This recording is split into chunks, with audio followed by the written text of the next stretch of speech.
The water was still that night. So still it looked less like a lake and more like a pane of black glass stretched endlessly under the moon.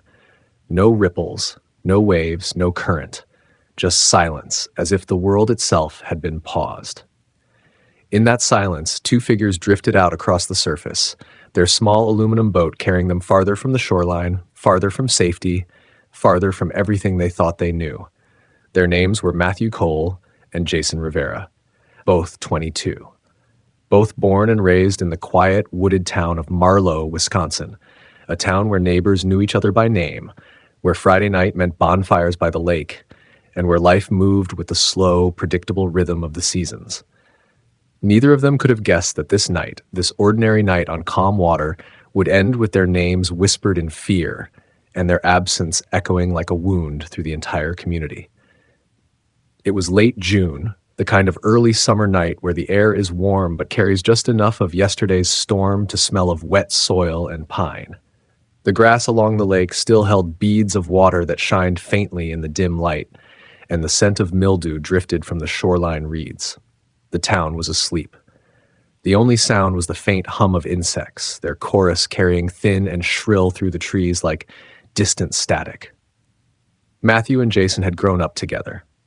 Same little league team, same high school, same dream of leaving Marlow one day for something bigger, though neither ever really left.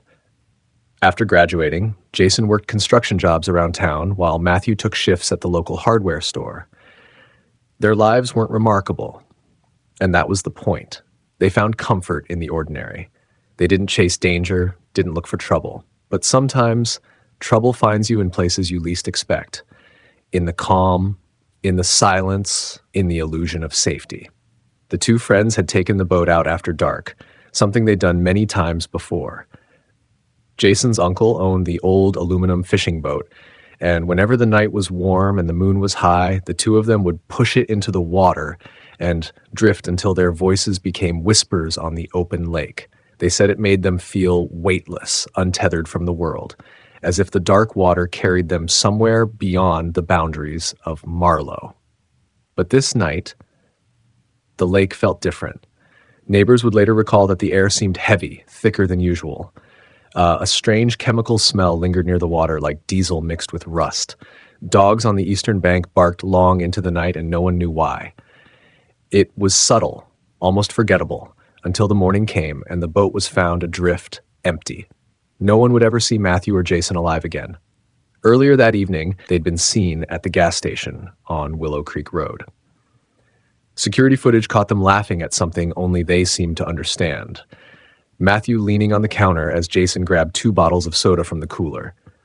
They weren't drunk. They weren't troubled. To anyone watching, they were just 2 friends killing time on a summer night.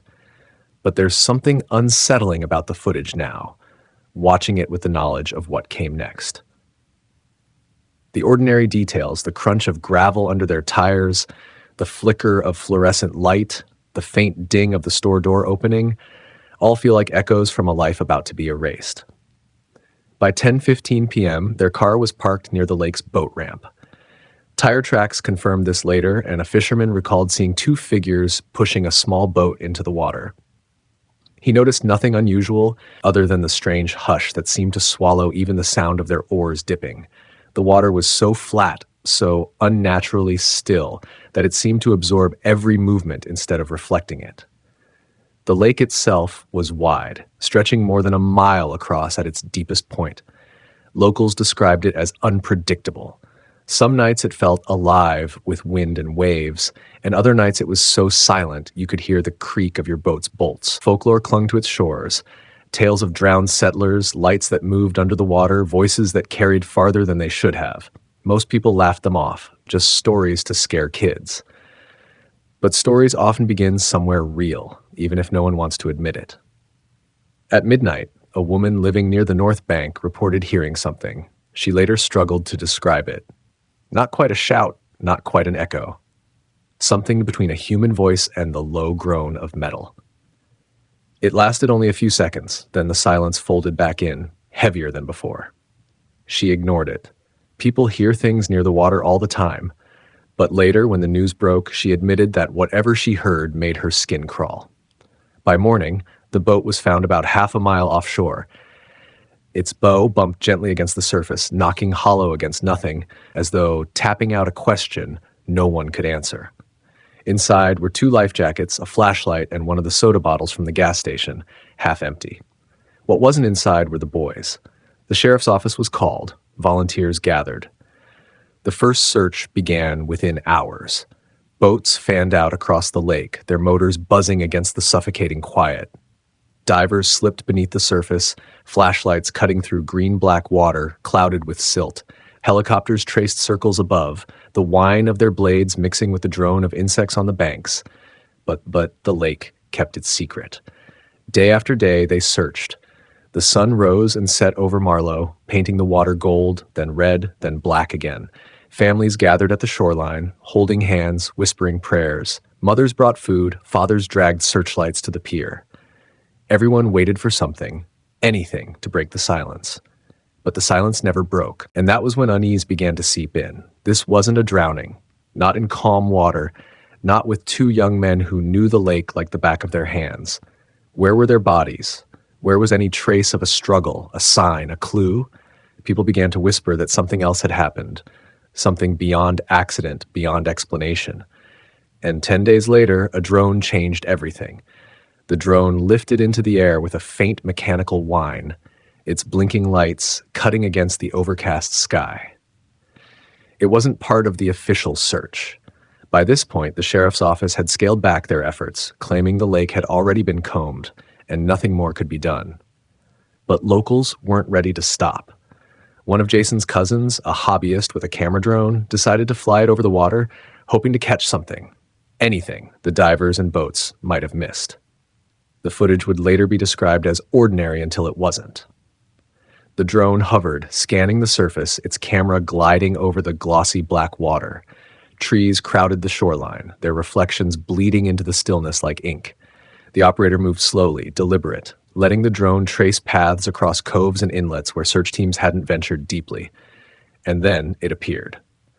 At first, nothing more than a pale blur beneath the water. Unmoving.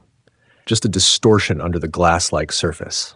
The drone tilted lower, its camera struggling to focus through glare and ripples of sunlight. And then it sharpened, a white shape, almost human, suspended just feet beneath the surface. The operator's hands shook. The drone hovered, its whirring blades echoing against the quiet. The shape didn't move. It just floated, arms out, hair drifting like strands of dark seaweed. Jason. Or at least, that's what they thought. The video went viral before the sheriff's department could contain it. People shared the clip across town, frame by frame, zooming in on the blurry figure. Some swore they saw Jason's face, eyes open, staring upward in the frozen stillness of the water. Others argued it was only a trick of light, a log tangled with weeds. But no one could deny the shape was there, beneath the lake, waiting. Divers were sent back immediately. They marked the GPS coordinates and descended with ropes and searchlights. Hours passed. The water churned with their movements, scattering silt and broken reeds into the beams of their lamps. But when they reached the spot, there was nothing. No body, no clothing, no trace. The pale shape was gone. The official report dismissed the footage as inconclusive. The water, they said, plays tricks on the eye. Reflections, sunlight, camera distortion. But for those who watched the raw footage frame by frame, there was no mistaking it. A body had been there, something had been there, and now it wasn't. That was when the fear spread. People whispered that the lake didn't just take Matthew and Jason. It was keeping them, hiding them, moving them. That maybe the stories, those old folktales passed down by fishermen and campers, weren't just stories. Voices in the water, hands that reached from beneath, an endless depth, darker than maps could measure. In the nights that followed, strange things began to happen around Marlow. Residents who lived near the shoreline reported knocks at their doors long after midnight. Always 3 knocks, always faint. When they checked, no one was there, but muddy prints lingered on the porch steps. Bare feet, too large for children, too narrow for men. Others swore they heard whispers drifting across the lake after sundown, as if someone were calling their name from the water. The sheriff dismissed it all. He warned against hysteria, told reporters that grief breeds superstition. But behind closed doors, even his deputies admitted the lake had grown different. The air around it felt colder, the silence heavier. Searchers who had once gone willingly began refusing assignments near the water. Matthew's parents refused to leave the shoreline. His mother sat with a lantern each night, staring across the glassy expanse, waiting for something, some sign of her son to emerge from the darkness. Jason's father walked the perimeter endlessly, dragging a spotlight, shouting his son's name until his voice broke against the windless night. The town was unraveling. On the 12th night, the drone was launched again.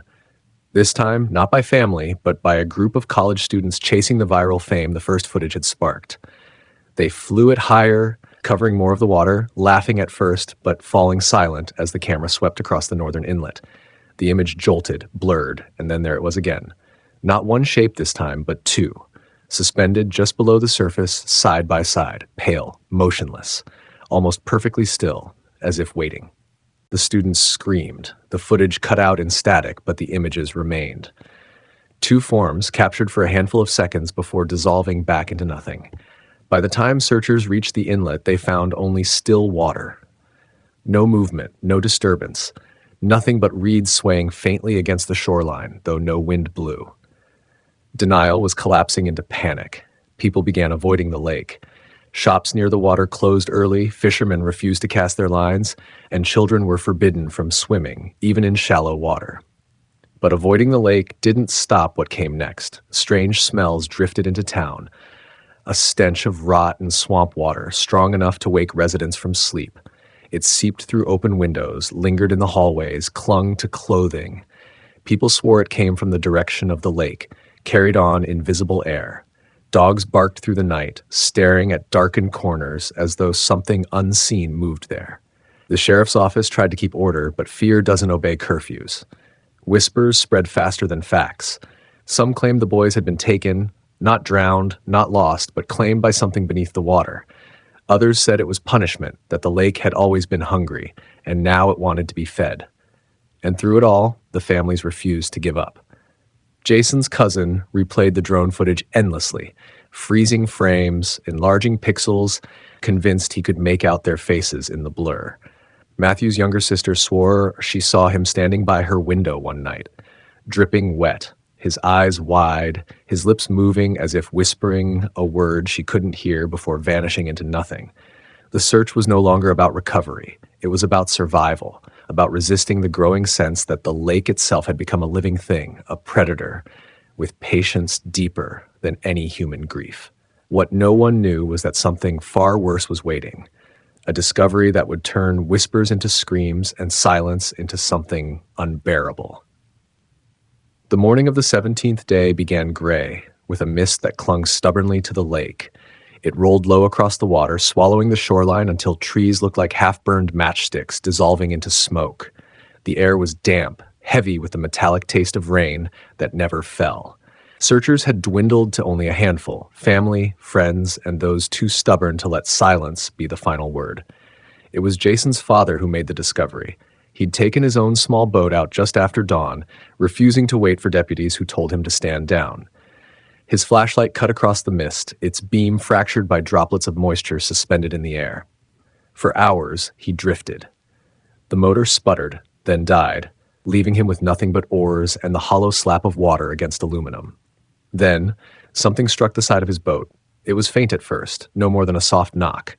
Then again, louder, as though something pressed against the hull from underneath. He froze, every muscle seizing with the sound. Slowly, he leaned over, eyes straining into the dark water. And there, rising out of the black, was a shape. A bundle. It floated up, snagged on the boat's edge. Waterlogged fabric, tangled in reeds. His hands shook as he hooked it with an oar, pulling it into the boat. The weight was unnatural, heavier than cloth should be. As he spread it out, the smell hit him, mildew mixed with rust, a sour stench of rot that made his stomach heave. It was a jacket. Matthew's jacket. The same one seen in the gas station footage 17 nights before. The same faded blue now discolored with slime, its zipper corroded with a green sheen of algae. Inside the pocket was a wallet, soaked through but still holding an ID. Matthew Cole, age 22. But there was something else. The jacket wasn't torn or ripped as if snagged on branches. It was shredded, long, precise slashes running diagonally across the fabric, as if carved by something sharper than rock or wood. Jason's father dropped it back into the boat, his breath ragged. The jacket dripped lake water onto the aluminum floor, each droplet echoing like a clock ticking down to something inevitable. When he returned to shore, the news spread like fire. People crowded the pier, whispering, gasping, staring at the ruined jacket as though it carried the weight of the boy's final moments. Some claimed the slashes looked like claw marks. Others said they were too clean, too deliberate, like cuts from a blade. The sheriff ordered the item into evidence, but rumors already outpaced reason. If Matthew's jacket surfaced, where was Matthew? Why did the water release only fragments, never the bodies? That night, the whispers grew louder. Neighbors along the northern inlet said they heard crying, low, muffled sobs carrying across the water. Some thought it was a woman's voice. Others swore it sounded like two young men calling faintly for help. But when they called back, the voices fell silent, replaced by nothing but the shrill buzz of insects. Panic rippled through Marlow. Churches filled, candles lit against the oppressive dark. Parents forbade their children to step outside after sundown. Fishermen chained their boats to trees, swearing they wouldn't go near the water until answers came. But answers never came. Only more questions, more shadows, more fragments of fear. And then the drone was launched one final time. This time, it wasn't locals, it was a news crew, drawn to the story's growing infamy. They wanted a wide aerial sweep of the lake, something to use in a broadcast meant to capture national attention. But what they recorded would never air on television. The drone rose above the mist, its camera tracing the surface with slow, careful arcs. At first, the lake appeared ordinary, blank, and undisturbed. But as the drone tilted toward the center, something broke the pattern. A ring. A perfect circle rippling outward, though no boat, no animal, no object disturbed the water to make it. At the center of the ring, the surface bulged faintly, as though something pressed upward from below. The camera zoomed, focused, and there, beneath the sheen of black water, faces emerged. Two of them, Matthew and Jason. Their eyes open, mouths parted as if mid-breath, skin pale and bloated but unmistakable. The water shifted over them like glass, distorting but never concealing. They stared upward, motionless, suspended in a silence so complete the drone's operator gasped aloud, his voice cracking the recording. The drone hovered. For one long, agonizing minute, the camera held steady on the faces of the missing boys. And then, without warning, the water convulsed. The faces vanished, pulled downward in a violent swirl, leaving only blackness in their place. The video ended with the operator cursing, his voice trembling as the drone careened upward, desperate to escape the sight. The footage was confiscated by authorities within hours. The news crew was silenced, their equipment seized. Officially, nothing had been found, but the operator leaked a fragment online, just enough to spark the fire wider. People saw the faces. They believed, and with belief came terror. The lake was abandoned. No one fished, no one swam, no one dared walk its banks after dark. Houses closest to the shoreline emptied as families packed and left, unwilling to live beside something that stared back. Marlow became a town of whispers. Its heartbeat slowed to a fearful hush. But Matthew and Jason's families remained. They couldn't leave, not while the lake still held their sons. Each night they stood at the water's edge, lanterns glowing against the mist, eyes fixed on the black expanse as though watching for the surface to break, as though waiting for the lake to give them back what it had taken. The days stretched into weeks. Summer bled into autumn. The leaves along the shoreline turned blood red, then fell, their brittle bodies floating briefly before sinking into the same black that swallowed the boys. No bodies surfaced. No graves were dug. Only the jacket remained, a tattered relic of 2 lives erased. And yet the lake was not silent. Knocks continued. Whispers lingered. On moonless nights, people swore they saw a lantern light flickering across the water, and though no boats moved. Dogs howled until their throats gave out, their bodies trembling as if sensing something too vast for human understanding. The story of Matthew Cole and Jason Rivera became less about 2 young men and more about the place that devoured them. Marlow Lake was no longer just a lake. It was a wound, a hunger, a presence that pressed against the edges of reason, daring anyone to look too closely. And those who did never forgot the faces beneath the surface, faces staring up through the water, silent, waiting, as if the lake was not done with them, or with anyone else. The first snow came early that year. By late October, Marlow Lake sat rimmed with ice, its surface pale and cracked like a mirror of frost. Yet the cold didn't bring peace. If anything, it amplified the unease.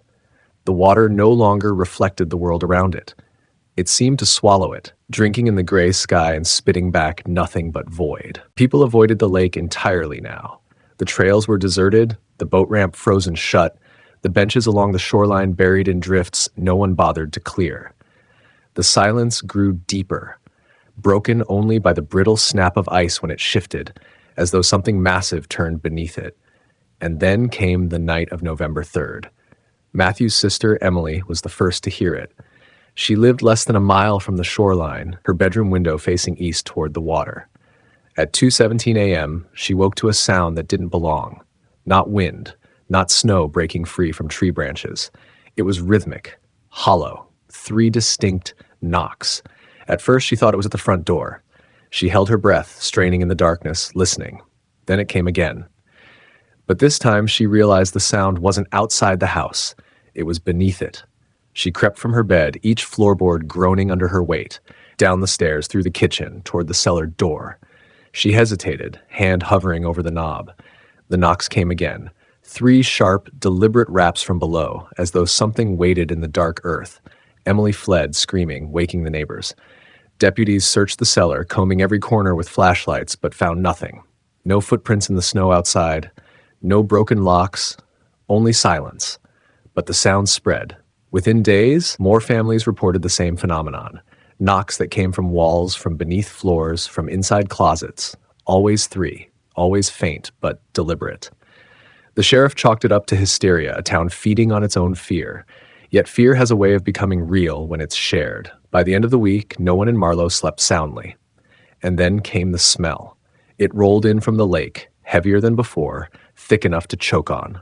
Diesel, rust, and rot, fused into a stench so overpowering that people gagged when they opened their doors. Windows stayed shut, fires burned to mask the odor. But still, it seeped in, clinging to curtains, to clothes, to hair. Children cried at night, unable to escape the stench of something festering just beyond reach. The town was unraveling faster now, and the sheriff knew it. He ordered one final coordinated search of the lake before winter sealed it completely. A line of boats cut through the thin ice, their engines grinding against frozen sheets. Divers in dry suits braved the black water one last time, descending with heavy lamps that carved shafts of light through the gloom.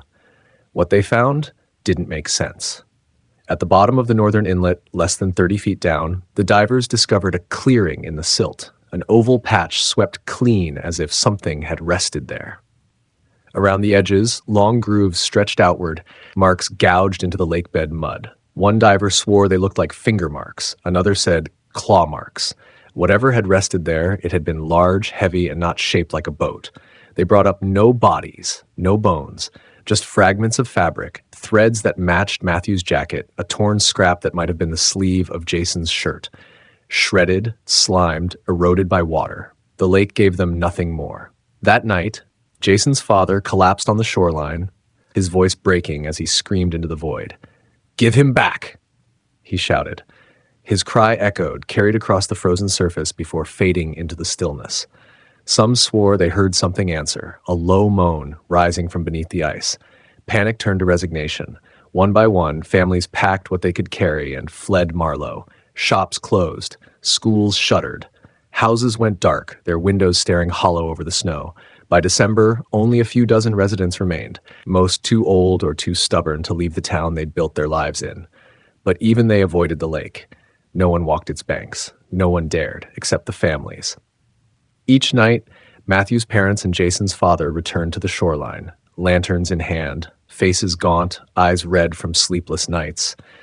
They stood in silence, staring across the black expanse as though waiting for the surface to break. Sometimes they swore they saw shapes beneath the ice, shadows shifting, drifting just below, pressing upward like hands against frosted glass. It all built to the final night. December 21st. The longest night of the year. The wind howled through Marlow, rattling loose shutters, tearing snow from the trees in violent bursts. The lake was covered in a thick sheet of ice, opaque and fractured like old glass. But the families were there, lanterns burning, refusing to yield to darkness.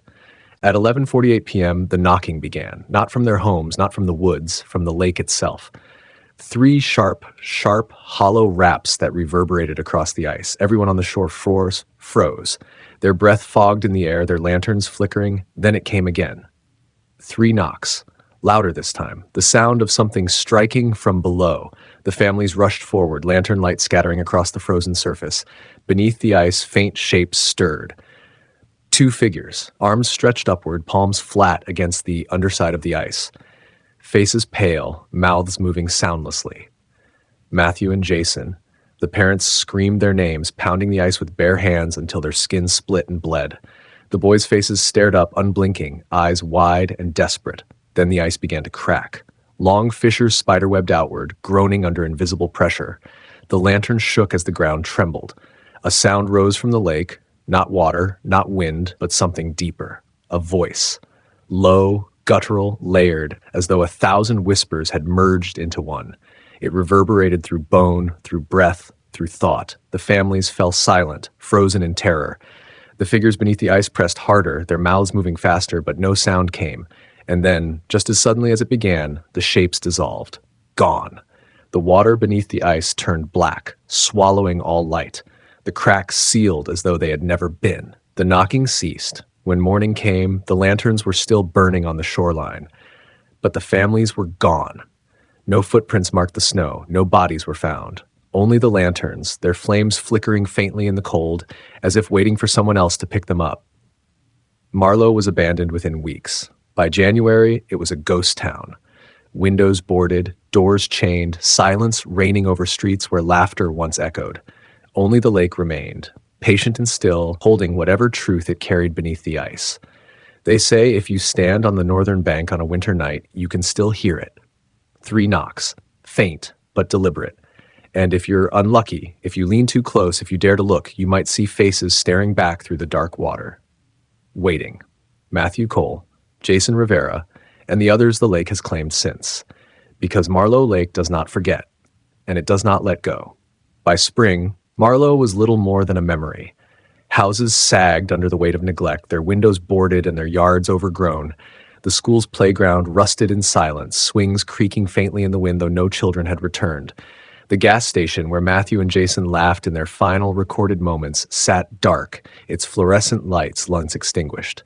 The lake, though, remained, silent, patient, watching. For years, no one dared return. The county sealed off the roads, fencing the shoreline with barbed wire. Signs warned trespassers of unstable ice, toxic algae, dangerous conditions. But those who lived nearby knew the truth. The warnings weren't for safety. They were to keep people away. Still, stories leaked out. Hikers claimed they smelled rust and mildew on windless days. The stench of stagnant water carried impossibly far. Campers swore they heard faint sobbing drifting through the trees at night. And every so often, hunters reported seeing lanterns glowing across the surface, moving slowly from one bank to another before vanishing mid-lake. But the most chilling stories came from those who ignored the warnings and stepped too close. A group of teenagers once crept past the fence on a dare. They reached the shoreline just after midnight, their laughter breaking against the silence like shattering glass. They stood at the water's edge, throwing rocks, daring each other to swim. But then, the water moved, not in ripples, not in waves, just a single hollow knock against the surface, echoing like a drum. The boys froze. A second knock followed, then a third. The water rippled outward in a perfect circle, though no object had struck it. One boy swore he saw a face beneath the surface, pale and staring. They fled without another word, and by dawn, one of them was gone. His shoes were found at the shoreline, laces untied, soles damp with lake water. His body never surfaced. Whispers spread again. The lake wasn't dormant, it was hungry. Locals began to believe the disappearances were not accidents, not drownings, not crimes that could be solved with arrests or evidence. The lake itself was the predator, claiming lives slowly, patiently, without reason or mercy. And once it had chosen someone, there was no escape. Matthew and Jason were only the beginning. People avoided the lake entirely now. The trails were deserted, The boat ramp frozen shut, the benches along the shoreline buried in drifts no one bothered to clear. The silence grew deeper, broken only by the brittle snap of ice when it shifted, as though something massive turned beneath it. And then came the night of November 3rd. Matthew's sister Emily was the first to hear it. She lived less than a mile from the shoreline, her bedroom window facing east toward the water. At 2:17 a.m., she woke to a sound that didn't belong. Not wind, not snow breaking free from tree branches. It was rhythmic, hollow, 3 distinct knocks. At first, she thought it was at the front door. She held her breath, straining in the darkness, listening. Then it came again. But this time, she realized the sound wasn't outside the house, it was beneath it. She crept from her bed, each floorboard groaning under her weight. Down the stairs, through the kitchen, toward the cellar door. She hesitated, hand hovering over the knob. The knocks came again. 3 sharp, deliberate raps from below, as though something waited in the dark earth. Emily fled, screaming, waking the neighbors. Deputies searched the cellar, combing every corner with flashlights, but found nothing. No footprints in the snow outside. No broken locks, only silence. But the sound spread. Within days, more families reported the same phenomenon. Knocks that came from walls, from beneath floors, from inside closets. Always 3. Always faint, but deliberate. The sheriff chalked it up to hysteria, a town feeding on its own fear. Yet fear has a way of becoming real when it's shared. By the end of the week, no one in Marlow slept soundly. And then came the smell. It rolled in from the lake, heavier than before, thick enough to choke on. Diesel, rust, and rot fused into a stench so overpowering that people gagged when they opened their doors. Windows stayed shut. Fires burned to mask the odor. But still it seeped in, clinging to curtains, to clothes, to hair.